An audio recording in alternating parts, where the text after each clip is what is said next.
Okay. So we are officially live on social media. This is Reflection Artist Live number 50.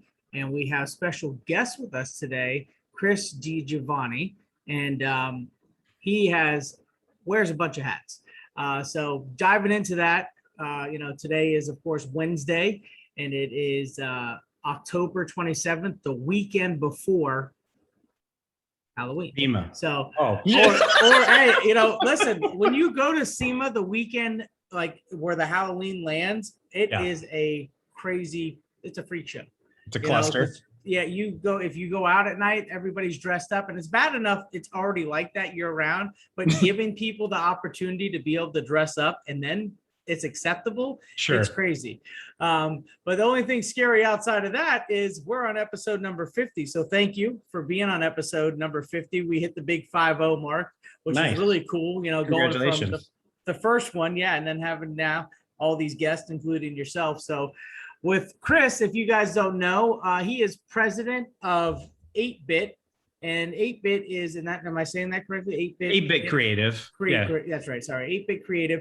Which a product of that is Detailer's Roadmap. And a lot of the detailers may be familiar with that. And I'll let him dive into what that is and what it offers. And then the biggest thing that some and most may know him from is being co-owner of Oberk Car Care Products, which started in 2017. So, industry side for detailing, it's been 4+ years. But overall, in his career in 8-bit creative, you're looking at 10+ years. So he's got a lot of time on the, on the technical side of things, and along with creating products as well, which is really neat. But we'll go ahead and get into how Chris got started. So Chris, if you don't mind, and thank you of course for being on. How did everything get started for you, prior to detailing, but with 8-bit, where did all that, how did that all come up? Yeah. So, 8-bit creative is really, it's a full marketing agency. So I started when I went to school for graphic design. So I'm a graphic designer by trade. That turned into a product packaging designer. That led to web development, and then start operating crews.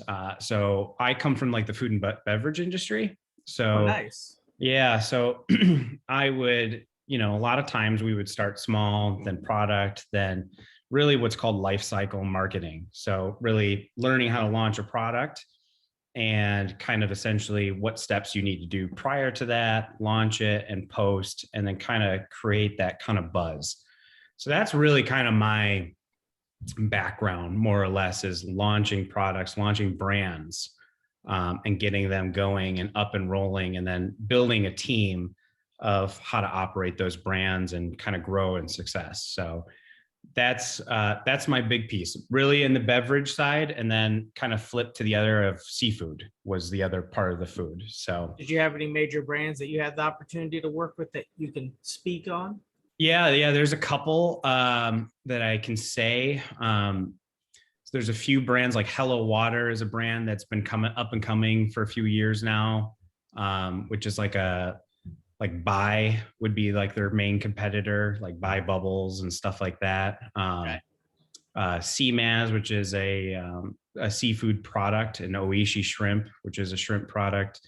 So those are a few brands. So yeah, nothing like Coke or Red Bull, I wish I had that, but Red Bull would be the fun one with all the crazy stuff they do, right? Yeah, absolutely. We got this guy skydiving today. Can we market that somehow? Actually, just get in the plane, so that way it's firsthand experience. Yeah. I wish I could do an airplane ride of seafood, but never worked out that well. Yeah. So that's how they catch it. They spear from the sky. Yeah, they launch a spear from the airplane. So from there, and I had always had been detailing when I was a kid, detailing in college, detailed on the side just for fun. And then one thing led to another, is that I got introduced to a long-term client of ours, and they needed catalog help, and they're a detailing manufacturer of products. And that kind of just started leading me down the road of like, oh, we can do more than a catalog. We can launch products, we can do this and that. And so what started with that is then I was like, I had always struggled finding the right product for me personally to use. And so that was really my introduction to my now business partner, David Patterson, who is a partner at Oberk Car Care. And he kind of helped me really develop Oberk Car Care of like, hey, I don't want to have 50 different products. I want to just kind of pick a couple pads. I want to have a couple polishes, but I don't want to pick anything off the shelf. And I'm sure Buff and Shine does very similar things with their clients. They help them pick the exact product, maybe develop it with them. And that's kind of what he helped me with. And so it kind of was a blend of when the agency was starting to pump up, I really realized that I love food and beverage, but I really, really love detailing. And so as Oberk was starting to pick up, more of these clients from the manufacturing side at a larger scale started saying, hey, we see what you're doing for Oberk. Can you do stuff for like that for us? And that really was kind of the pickup. So we do a lot of social media, video editing, newsletters, blogs, strategy and product launching, right, from food and beverage. And really kind of walk them through, and either we do it for them, or we work with their internal teams and kind of really get products up and rolling the way they should be. Not from a product development standpoint, just from the marketing standpoint. So I think strategy, though, to what you said is key, because the larger companies have a good idea of that, but some of the smaller guys that are just getting out there, that's what they lose sight on, is the strategic and calculated way to get something launched. And yeah, it takes money, right? But when you have the right ideas and the right process behind those ideas, it will allow that launch to be more successful. Now, where it goes after it launches, that's another space that you have to calculate out. But getting up to and getting the launch done, it has to be calculated to help set that platform.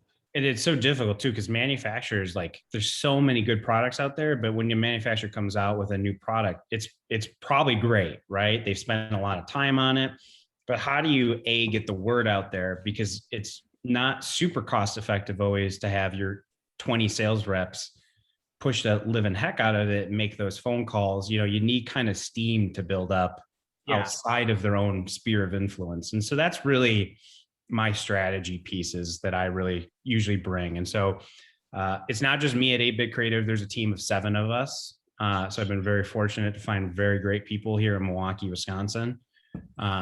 So it's been growing, and what came out of that was, as David Patterson came on to kind of run more of Oberk in the past year, I really got pushed from some friends in my industry, and they said, hey, can you develop a website for detailers?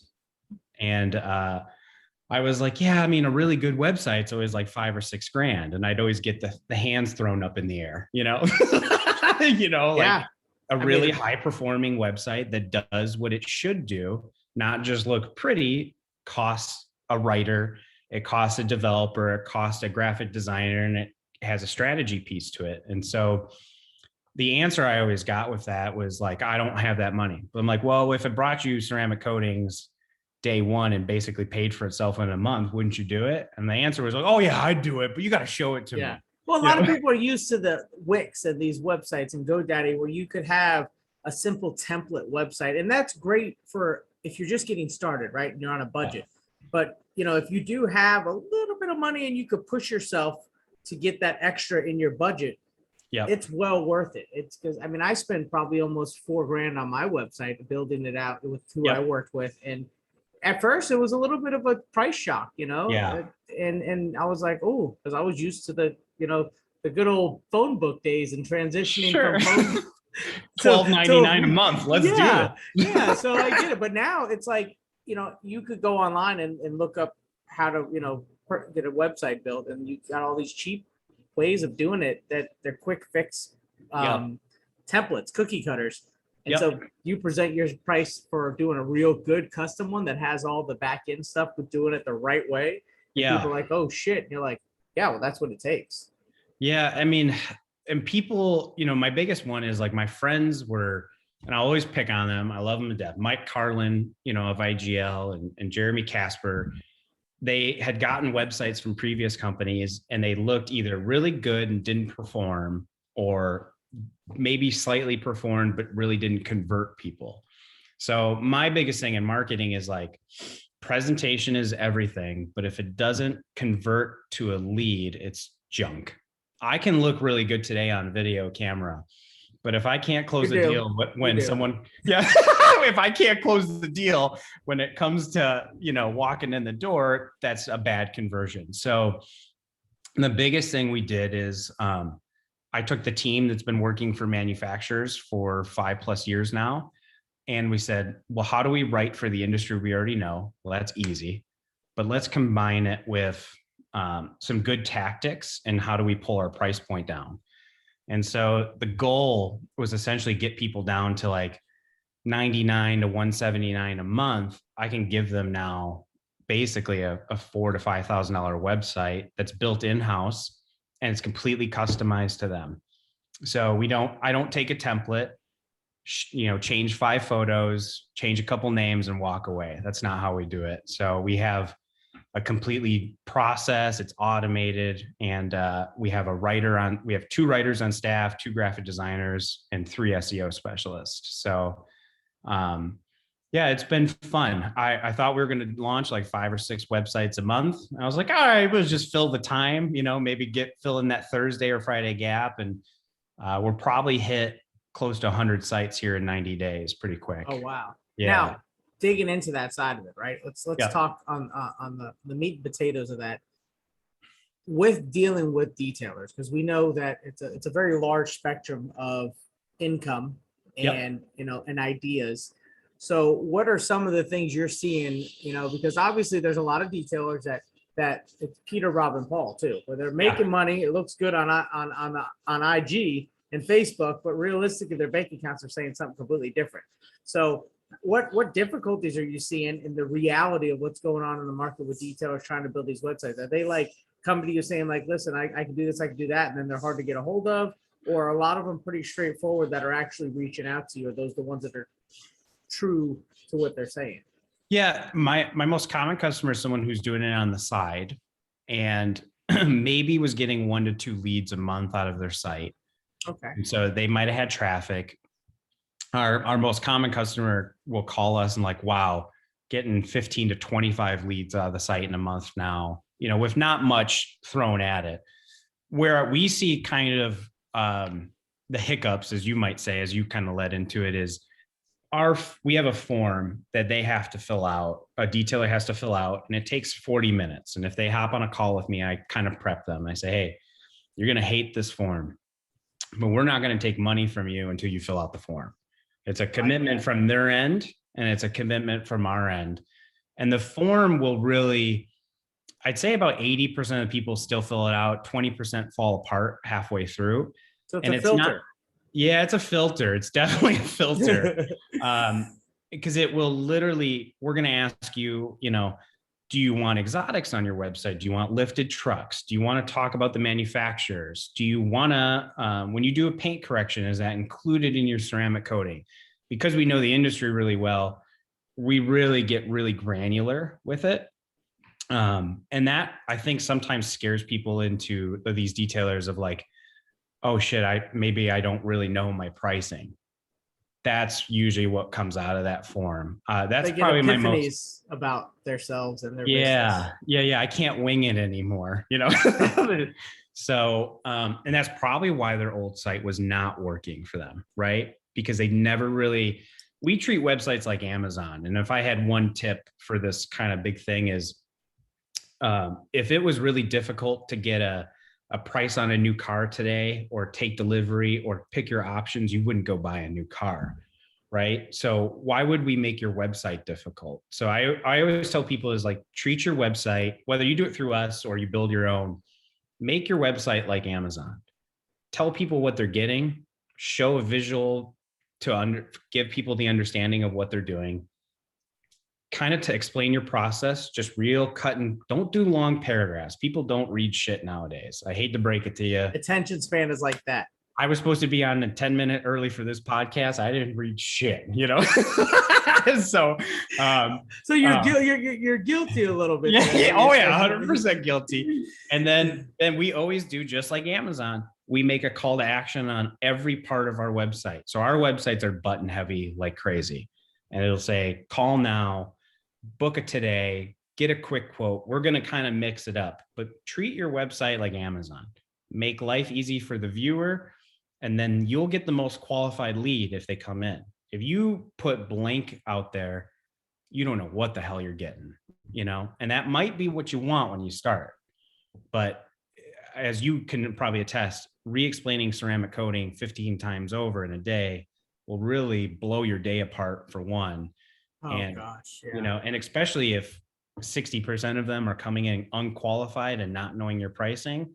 If they thought a ceramic coating was $100 and you're really 800 to 1500, that's a hard vice versa, right? Yeah. Exactly. No, but all those points, that's crazy, because ironically, with my website and who I had build it, they hit most of those bullet points that you just mentioned, which I'm thinking in my head, I'm like, all right, I was kind of ahead the game, or at least on track to, doing the right thing. Cause that's mine. It's informative. It explains some of the process. It's got some visual. The biggest thing that, like myself and Rennie and the group with the Detail Mafia, one of the biggest things we preach about is don't put pricing on your website. Now, I don't know what that looks like for you, but that was my next question is, what kind of feedback do you get, and what's your response for putting pricing on website for detailers? Yeah, that's a great question. So we ask that in the form, and we tell people is what we generally see is if you don't put pricing on your website, you get more leads usually. And so the benefit there is if you're great on the phone, you're going to kill it, right? Yeah. That's perfect. If you're not good on the phone, you might have a problem on that end, or communication. If you're not good at communicator, that's where you get in a jam. Yeah. I personally like to, once again, go back to the Amazon model, put a price there. I would say probably 70% of our sites we put pricing on. The other 30% they hide it. Do you do the whole starting from or starting at, just to kind of? Yeah, starting at. We do put some caveats in there. Sometimes we get really granular, right? Like trucks, SUVs, if you put pricing on there, we tend to see the leads actually become less than putting starting at prices, but they're usually the qualifications go much higher. So usually what happens is if I'm telling someone I'm starting at $800, they already know they're going to be starting at $800. They're not going to call you expecting 50. Yeah. So it's a flip flop. I personally like putting pricing on, but we've had customers say, take it off or select on the form, I don't want to show it. And we have no problem doing either or. So. And I'm sure that once you get the website launched and rolling, it gives them that 30, 60, 90-day time frame, whatever it may be, to fully understand the reaction from consumers and what's working and what's not working, to kind of customize that, add and or take away something. Yeah, I had a guy in New York, and he was like, my pricing I think is too high and it's scaring people away. And he had done film and wraps and kind of more higher end services out of the gate. And he's like, but if I get him on the phone, it's done. I'm like, let's rip it off. Just rip off all the pricing and just let's put in a trackable phone number on your site all over the board. And that's what we did. And he's much happier in that scenario. Yeah. And we've seen most success with other detailers, again, talking to detailers across the US and talking about their websites and seeing what kind of feedback they get. The majority of the time it's that starting at, it gives them a little something, or not having anything at all. And every market's a little different, right? You don't know until you put it out there to see how that reaction is. Yeah. Actually, I have some great market info that I thought would bring to the table that would be interesting. So paint correction pages down in Florida, the East Coast and the West Coast, very highly viewed. So on your paint correction pages, I think customers there are used to learning about, buffing and polishing oxidation more than anything. The Midwest, boy, I can't get people to click those pages for the life of them. You think it's the terminology? Yeah, I think it is. I think people in the Midwest, they think paint correction means like paint repair, or I've gotten that. Or repainting or chip repair. But down in Florida, East Coast, down the whole coast, those pages still get a lot of like views, and people kind of understand that as like, there's still not a full understanding, like you and I understand or other detailers understand, but it's definitely higher understanding on the East Coast compared to the whole Midwest or Central. Now, that may be something too, like for example, like when IDA does their meeting and Mobile Tech having it in Orlando, there's a very dominant common knowledge about these services in these areas that you're speaking of. Yeah. So you think maybe because that terminology is more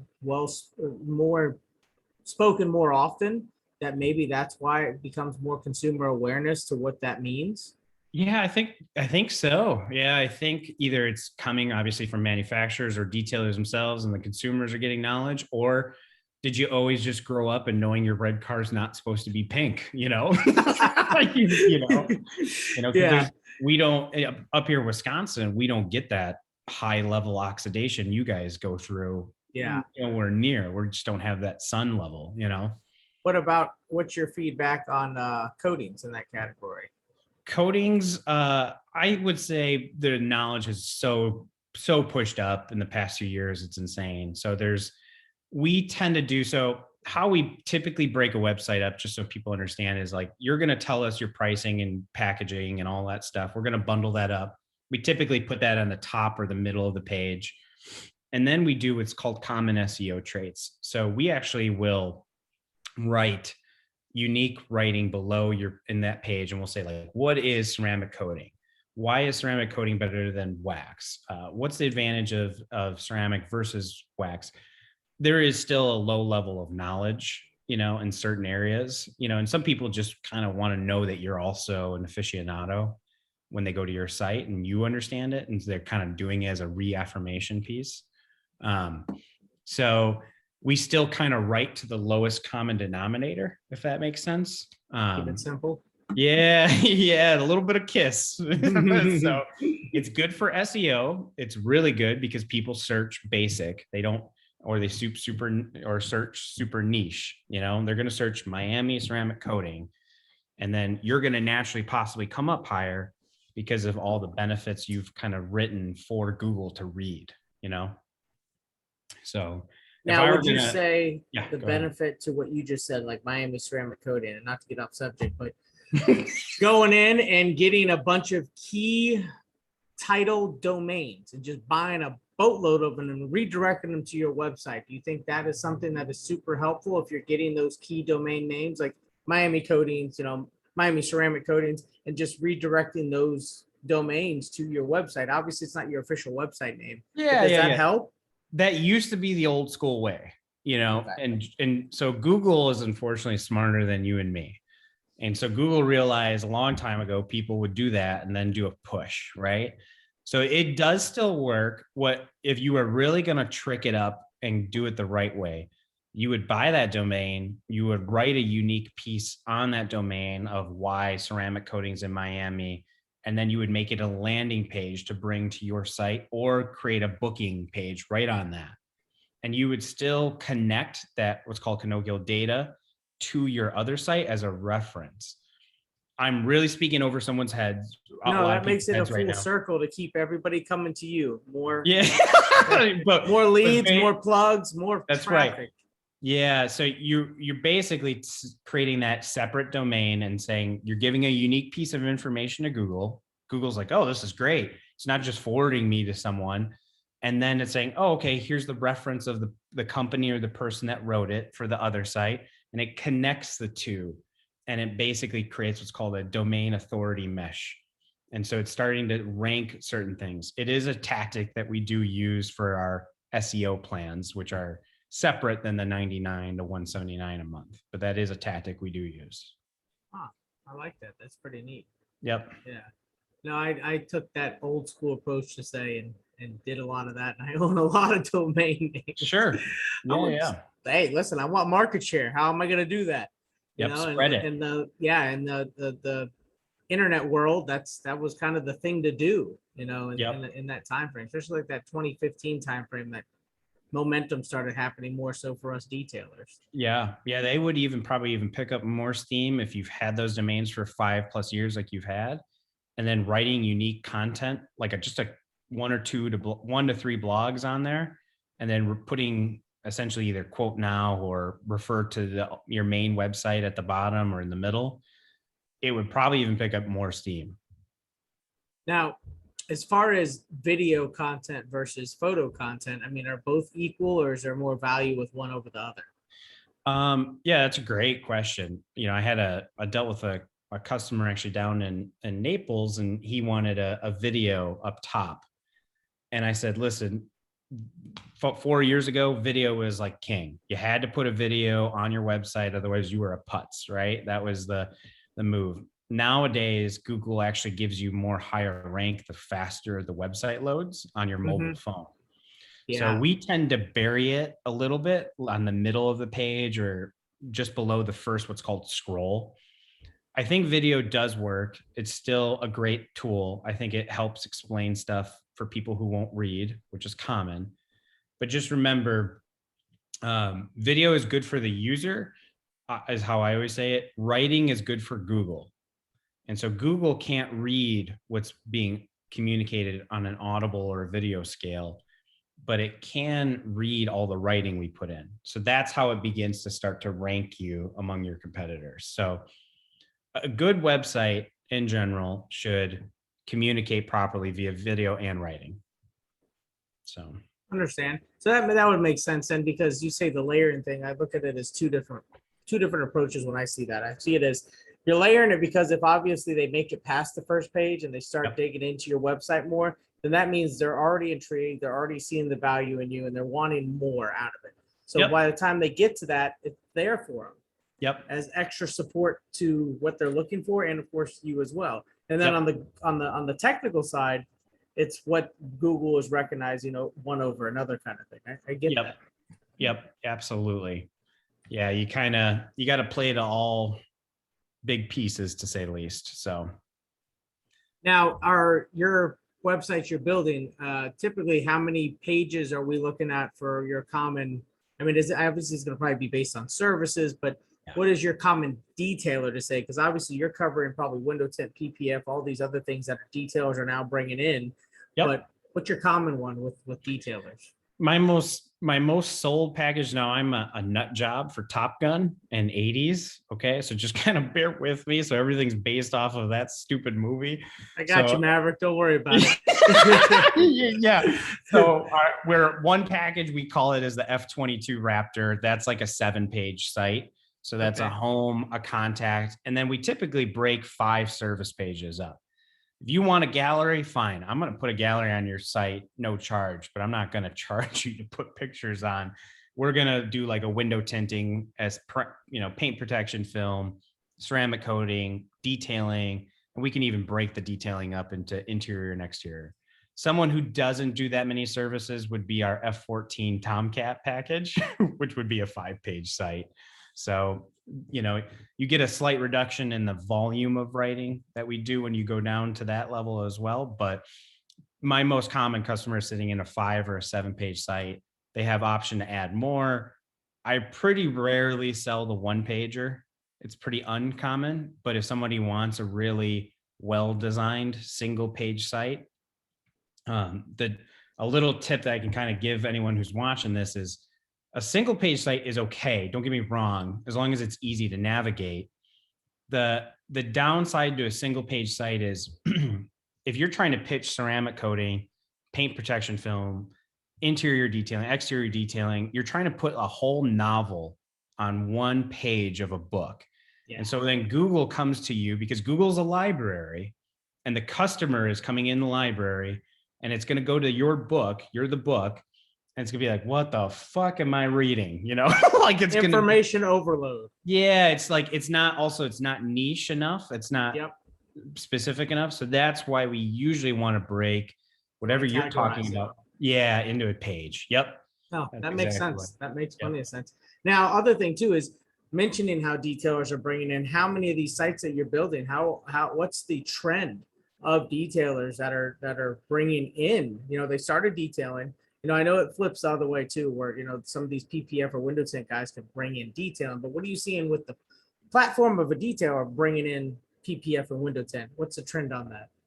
Yeah, I mean, I've only got 90 days of full building sites. But typically what I have seen is that the PPF and ceramic only guys do not want to do detailing at all. They actually have us build those pages. And a lot of times we'll actually hide it from the main menu or hide it. And so they'll offer the service, but they don't want to push the service, if that makes sense. And I don't think that's that uncommon, right? A lot of people don't want to do interior detailing.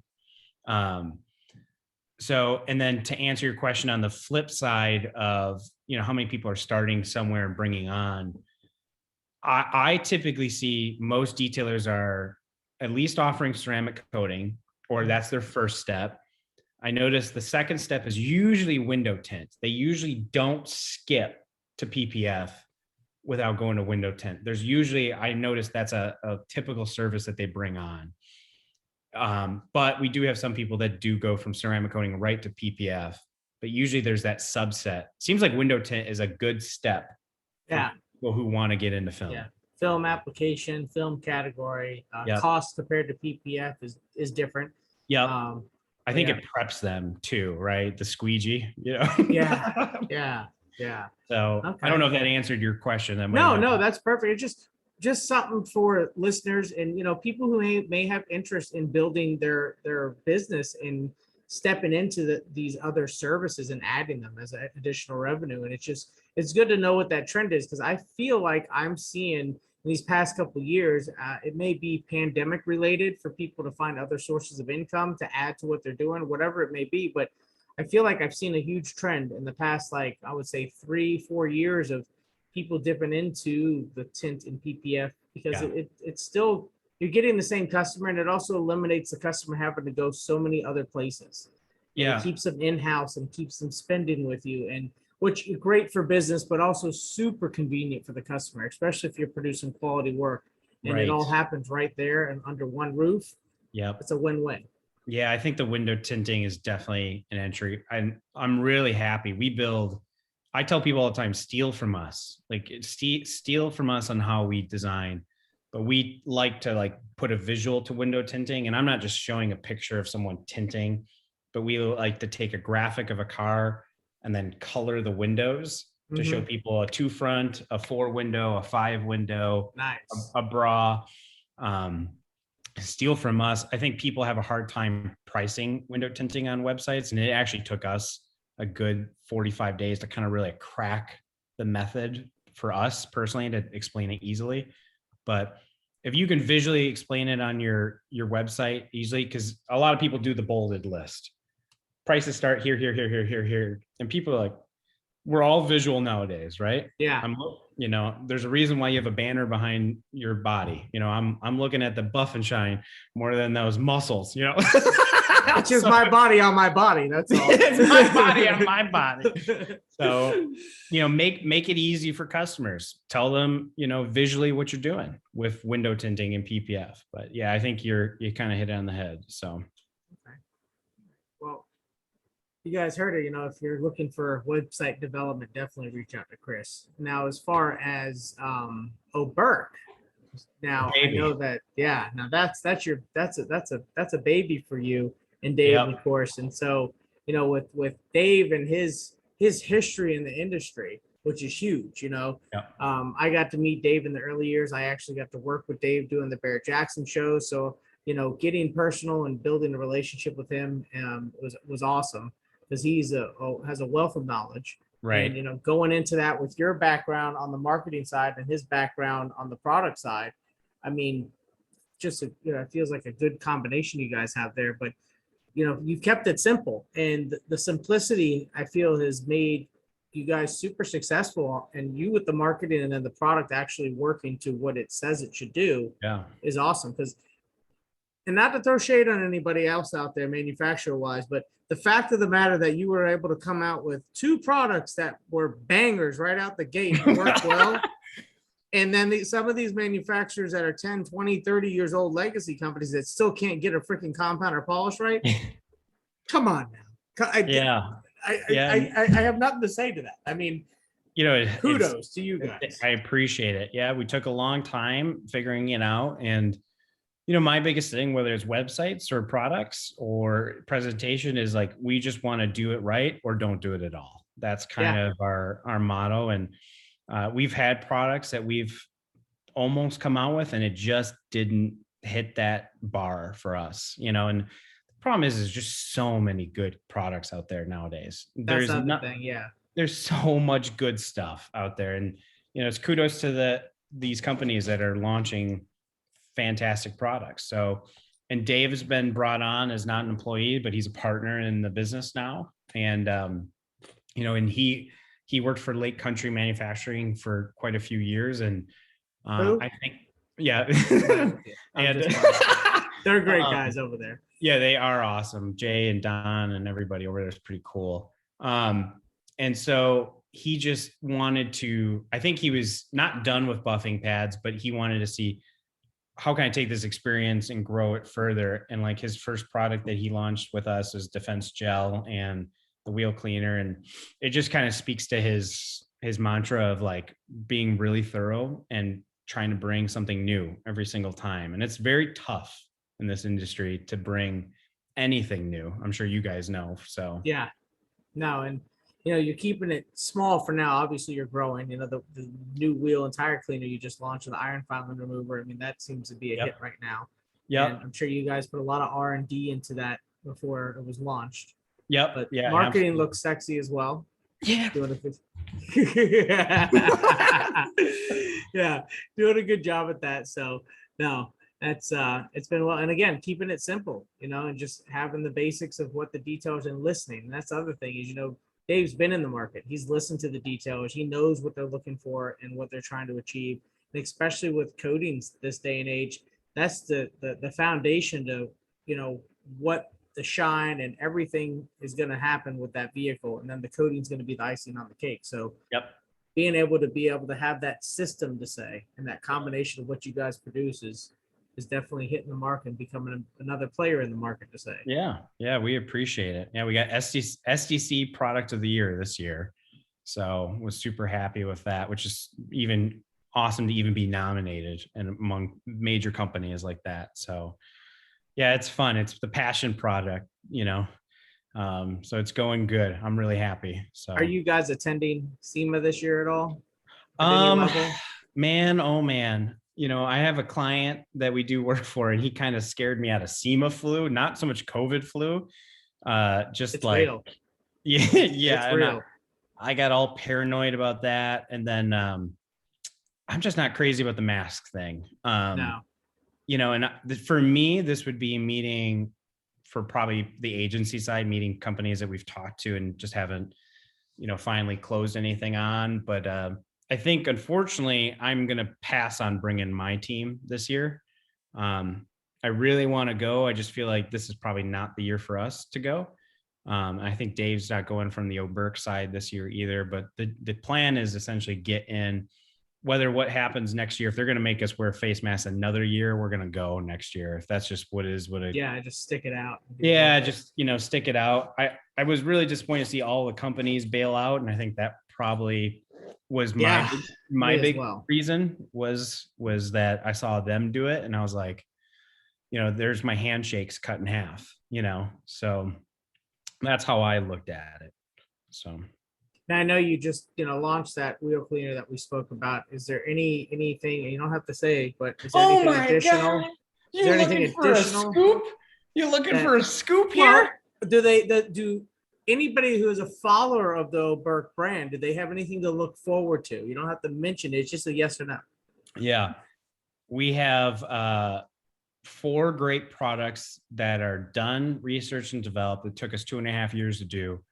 And now we're just deciding when to pull them out and show the world. And either we're going to do that one by one, or we're going to do it as a big piece. But Dave has spent plenty of time really putting them through the paces. And we expect to do a splash between December and March. So I know that's a big 4-month window, but that's kind of 4 products, 4 months, you're not shooting your load over once, you're doing one at a time. Yeah, absolutely. So yeah, that's the goal. We've got some neat stuff coming out. We always like doing cool shirt designs. That's the agency kind of blends into the Oberk. So We Yeah. always like doing A fun. sneak peek of the one I saw earlier, I will have to get my hands on. I like that Yeah, one. It's yeah. We very like nice. doing the cat of gloss, gloss of good fortune, and then the rip it and tip it wolf shirt was pretty fun to do. So we just like kind of doing detailing shirts and making stupid shit we would like to wear. So Yeah. that's Is that going to be something that, once you make it, it will always be something that could be purchased, or is it going to be a limited run?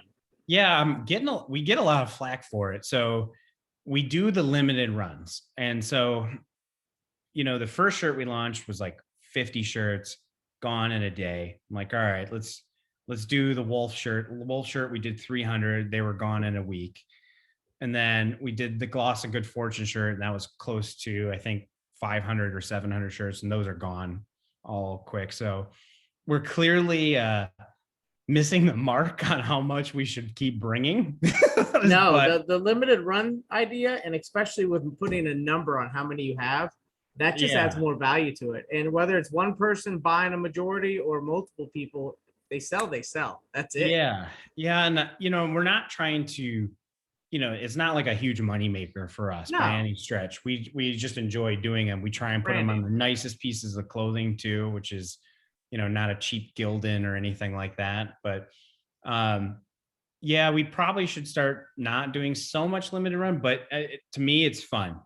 You get a shot, you get it. You can either get it or not. And we do get some hate messages, like it's not available in quadruple X and white. Like, It's like ordering off QVC. You better get it when you can. You know what I mean? yeah, absolutely. So yeah, we'll probably have some standby shirts, that are not limited runs, but we Straight out like of to the go. closet of Chris. Yeah. Right? I give you this only worn once. I'll Yeah. even sign it. Yep, absolutely. Yeah, we really like doing non-logo shirts. That's our big key. So I like doing like unique designs that are like, we went and found a unique artist to do just this and build a whole character thing. Like this we did for like, you won't be able to see this, it'll be in reverse, but like Detailer's Roadmap. I just wanted to call out a Tornador, or whatever. I just thought it would be a nice call to action. It doesn't always just have to be the logo. And I would tell that to anyone else who's got a detail shop, like make something cool that people want to wear. Yeah. They And it's a want to wear your conversation logo. piece. Yeah, make a conversation piece. Mike Carlin had a good shirt in up north Wisconsin. It was like a pinup girl, and buffing on a car. I thought that was pretty cool. Not my style, but that he says he gets more questions about that shirt and where he can buy it than more than anywhere. So Nice. Very nice. Well, yeah. we are coming up on time. I definitely All right. appreciate you having me on. It was fun. Do you Yeah. have any last words of advice for detailers, listeners, in regards to whether it be about what you've experienced with the detail community with their products and process, or even something with websites, maybe just getting them in the right direction? Yeah, I would just say last bit of word advice is like, don't make it difficult for people to figure out who you are, what you offer, and your services, especially in your own marketing. So pretend that you're always working with the lowest common denominator and keep it simple. And if you're having a problem even figuring that out, hop onto our site, detailersroadmap.com, and we offer a free consultation. We can go through your site, and we always determine if we're a good fit or not. If you've got different expectations or different budgets, we offer that option, so, and then, yeah, I mean, you can find us there or oberkcarcare.com. And if any manufacturers are listening, there's 8bitcreative.com too. And we work for manufacturers quite a bit. So Awesome. There you have it. Well, this is Reflection Artist Live. This is episode number 50 with Chris DiGiovanni. And again, you heard it. He's got, 8-bit, which is basically the motherboard to say for Detailer's Roadmap, and of course, Oberk Car Care products.